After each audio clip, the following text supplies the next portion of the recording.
Salut, c'est Vincent. On se retrouve aujourd'hui pour le print and play d'un jeu qui nous a été envoyé très gentiment par l'éditeur Superlude. Il s'agit du jeu Motu, un jeu de Scott Almes, et puis le jeu est illustré par Olivier Danchin. Alors, aujourd'hui, on va assister au print and play. Je vais imprimer et assembler les éléments nécessaires pour pouvoir jouer au jeu. Vous allez voir que c'est assez rapide. Je vais vous montrer toutes les étapes. Et puis, d'ici quelques jours, là, sur la chaîne, eh bien, vous verrez une partie du jeu à 2 joueurs avec Lou, et puis en solo, puisque le jeu se joue de 1 à 4 joueurs, il me semble, si je ne dis pas de bêtises. Donc, on va tout de suite se retrouver sur mon PC pour passer à l'étape d'impression des fichiers nécessaires donc à l'élaboration du jeu. Voici, on se retrouve devant mon PC et j'ai ouvert le dossier qui contient l'ensemble des éléments pour pouvoir jouer au jeu. Donc c'est le dossier Motu et ce sont des fichiers .pdf que vous pourrez ouvrir donc avec un logiciel type Adobe Acrobat Reader par exemple. Alors on va commencer par imprimer les cartes qui se trouvent ici dans un fichier. Et en fait, quand j'ouvre le dossier, eh bien, on s'aperçoit, si je réduis un petit peu le format, déjà qu'il y a 10 pages à imprimer et qu'en fait, donc, les pages doivent s'imprimer recto verso. Puisque nous avons le recto des cartes sur les pages impaires et le verso des cartes, le dos des cartes sur les pages paires.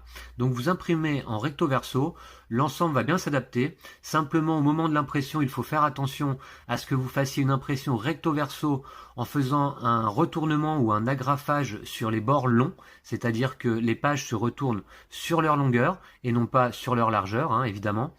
Et donc par exemple, je peux vous montrer, si je clique sur imprimer, eh bien, je choisis déjà une impression en recto verso, voici, et je retourne sur les bords longs, voilà, de cette façon-là. Et puis, là, on est bon, donc je n'ai plus qu'à cliquer sur imprimer.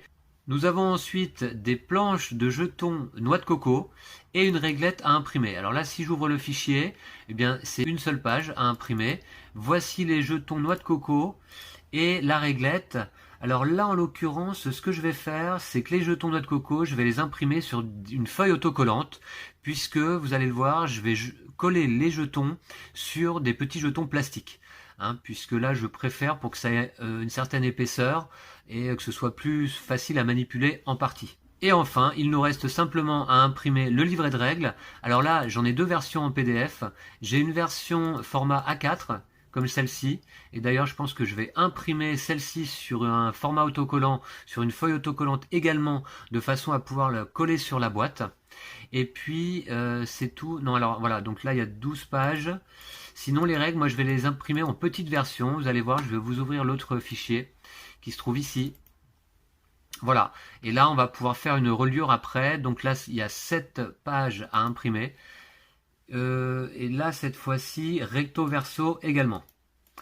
Et d'ailleurs on doit avoir à la fin des conseils, voyez, pour fabriquer le jeu sur la dernière page de ce livret de règles. Je vais imprimer recto verso et là cette fois-ci je vais retourner sur les bords courts.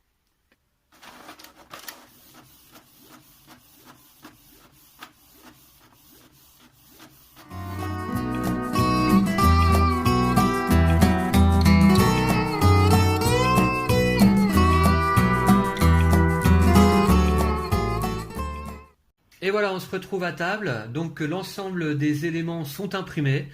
Donc on retrouve ici ce qui va servir à être collé sur la boîte du jeu.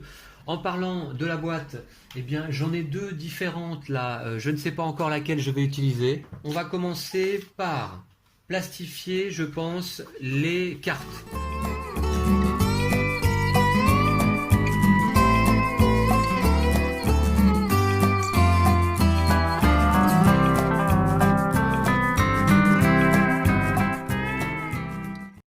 Voilà, je vais commencer par la même occasion par découper, eh bien, je pense, les règles du jeu. Alors, on a ici une feuille qui nous indique comment assembler les règles.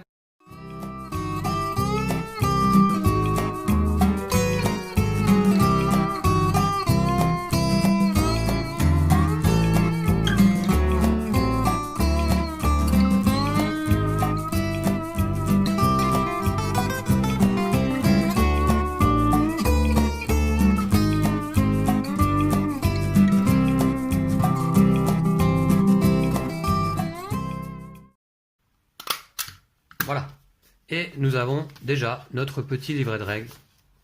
Bon, c'est très bien comme ça. Feuille de score. Ok, ben, je vais plastifier les deux là, donc, d'un coup. Voilà. Et j'écrirai sur les feuilles de score avec un marqueur. Hein. Voilà. Alors j'ai lu déjà les règles du jeu, donc ça a l'air pas mal. Et donc assez original a priori. Et donc on a cette petite réglette parfois pour mesurer la distance depuis notre camp jusqu'à un volcan. Plus le volcan est loin, plus on marque 2 points en fait. Et la réglette, ouais, j'ai envie de la mettre sur du carton. Ça va être plus sympa, je pense. Elle va être rigide comme ça.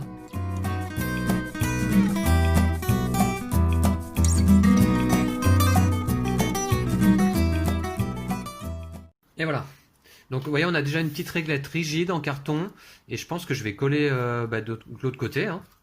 Alors nous avons ici les cartes à découper. Alors ça évidemment, ça va être parmi ce qu'il y a de plus long à faire, on va dire. Mais encore que, vous allez voir, ça va être vite fait, je pense.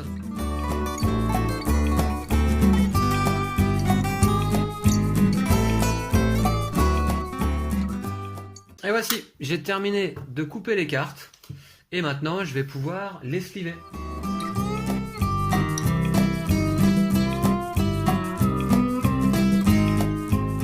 Voilà qui est fait. Les cartes sont protégées. Et ben, écoutez, ça me paraît pas mal du tout. Hein. Ça me paraît pas mal. Voilà, alors vous voyez, en fait, le principe de jeu, c'est qu'on va essayer de se composer une île. On va poser les cartes qu'on va aller piocher, les unes par-dessus les autres. À chaque fois, il va falloir essayer de recouvrir un symbole, mais on peut les poser vraiment comme on le souhaite, vous voyez. Il faut simplement que les plages, évidemment, se suivent et qu'on arrive à faire un décor plausible, en fait. Et le principe, ça va être d'essayer de marquer le plus de points. Voilà. Donc là, il y a quand même pas mal de cartes différentes. D'ailleurs, il y en a combien en tout ? Du coup, il y a 40 cartes îles, 4 cartes village qui sont dedans. Une carte solo, eh ben, c'est la carte qui est là, je suppose. Hein. Ça, c'est la carte pour le mode solo. Ok, et puis, eh ben, c'est tout. Les jetons noix de coco, la réglette volcanique, la feuille de score, le livret de règles. Eh bien, écoutez, il nous reste simplement là à découper les jetons noix de coco. Et je vais aller les coller donc sur ces petits jetons blancs là, génériques, que j'ai fait venir. Donc ça coûte rien. Hein. Un sachet comme ça, je crois que ça m'est revenu à 1,50 € peut-être, avec je sais pas combien de jetons, peut-être une cinquantaine. Par contre là, coller, découper les jetons noix de coco, c'est ce qui va être le plus long, je pense. Hein.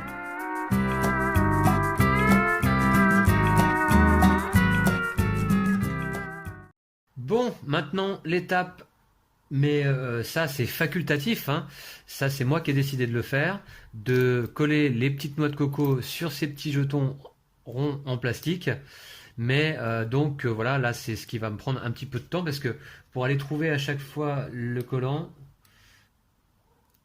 Allez, c'est parti. On va essayer de faire efficace.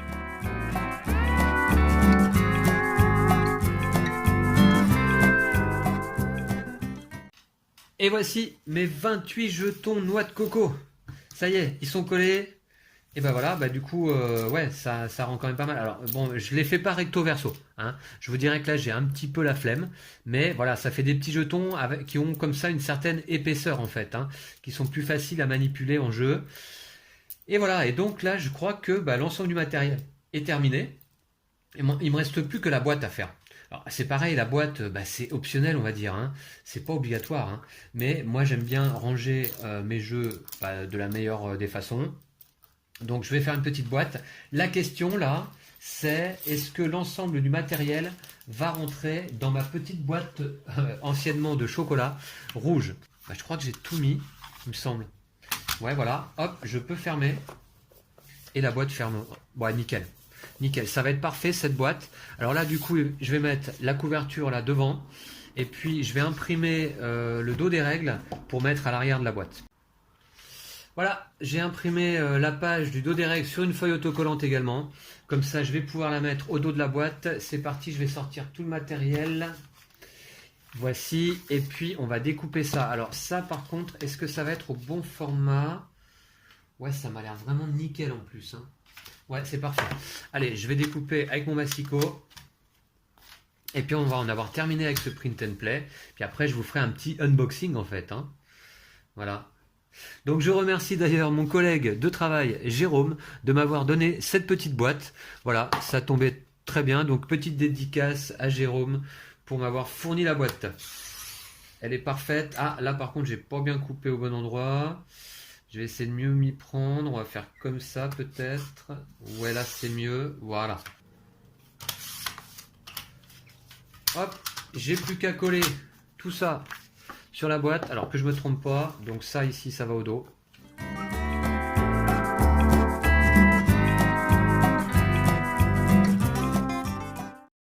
Voilà, ici c'est parfait. Et là, sur le couvercle. Ah mais ça s'enlève ça. Ah bah voilà, bah c'est beaucoup mieux. J'enlève le fond évidemment brillant. Ah ouais, c'est beaucoup mieux. Et là.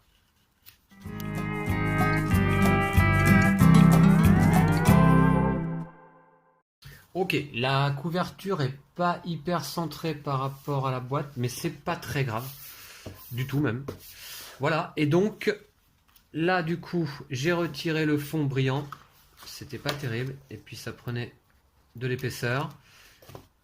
Et voilà. Et donc on va se retrouver pour un mini unboxing. À tout de suite. Et bien voici le jeu Motu édité par Superlude et je remercie à nouveau chaleureusement vraiment l'éditeur de m'avoir envoyé ce jeu en fichier PDF de façon à pouvoir vous le présenter. J'en ai fait ici aujourd'hui un print and play, c'était vraiment très agréable. J'aime beaucoup ça, vous avez peut-être remarqué là sur la chaîne. C'est le 3e print and play, la 3e vidéo en tout cas que je fais, mais au moins le 6e jeu désormais. Un jeu de Scott Almes illustré par Olivier Danchin, un jeu qui se joue de, eh bien on va aller voir ensuite dans la règle, mais d'abord j'ouvre la boîte et voici l'ensemble du matériel. Donc en fait on a nos petits jetons noix de coco, ici dans un petit sachet, très bien, voilà. L'ensemble des cartes nécessaires pour le jeu en 2 paquets, de façon à ce que ça rentre dans la boîte. Voilà, donc on peut voir les cartes d'un petit peu plus près. Et ben là, cette fois-ci, j'ai pas renouvelé l'erreur d'un de mes précédents print and play. On ne voit pas à travers, hein, a priori. Voilà, elles sont slivées, protégées. Et j'ai hâte désormais d'essayer le jeu. Voilà. Donc l'ensemble des cartes, il y en a une quarantaine, un peu plus. Puis ensuite, nous avons ici les feuilles de score. Alors, il y en a 2. Est-ce que c'était vraiment nécessaire, sachant qu'on peut être 4 à jouer? Bon, j'ai imprimé les 2 et puis plastifié les 2. Voilà. Bon, bah écoutez, comme ça, on pourra noter au marqueur. D'ailleurs, je vais peut-être rajouter un petit marqueur dans la boîte. Ici, notre petite réglette volcanique, donc, pour mesurer la distance de notre camp de base jusqu'à un volcan. Cartonné, du coup. Et puis, enfin, au fond de la boîte, eh bien, les règles du jeu. Alors, le jeu se joue donc, est-ce que c'est noté là, quelque part ici? Où est-ce que c'est noté? Motu de 1 à 4 joueurs, à partir de 8 ans, pour des parties de 20 minutes. Ok.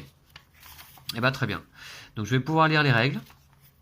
Et puis ensuite, on va essayer de jouer en solo et avec Lou, de façon à pouvoir vous présenter rapidement 1 ou 2 parties donc sur la chaîne. Voilà. Voici donc pour ce print and play, encore un grand plaisir. Je trouve ça génial, vous voyez, parce que on part d'un fichier PDF sur l'ordinateur, vous l'avez vu, hein. On imprime le tout. Ensuite, il y a un petit peu de travail manuel, mais ça, personnellement, j'adore ça. Et puis ensuite, on peut jouer. Voilà. Et ça nous fait un jeu presque fait maison, quoi, hein. Évidemment, il y a tout le travail de l'auteur, de l'éditeur, de l'illustrateur auparavant. Mais nous, on a à rajouter notre petite patte. En fait, on a mis la main à la pâte, quoi. Voilà. Et ça, je trouve ça vraiment appréciable. Ça fait des jeux, surtout, qui sont vraiment pas chers. Là, si vous voulez vous procurer le jeu, eh bien, vous pouvez, je suppose, aller sur le site de Superlude pour le commander. C'est un jeu qui coûte 3 €. Je sais qu'il est également disponible chez Philibert. Donc voilà, n'hésitez pas. Voilà. Et donc la boîte ici, c'est parfait comme ça. Voilà. Donc je vais vous laisser ici. Je vous retrouve très vite donc pour une partie de Motu notamment. Et puis je vous remercie d'avoir suivi cette vidéo. N'hésitez pas à suivre notre actualité sur notre page Facebook et à nous soutenir sur notre page Tipeee, Vincent et Mister Lou. Et puis je vous dis à très vite. D'ici là, prenez soin de vous et de vos jeux de société. Ciao.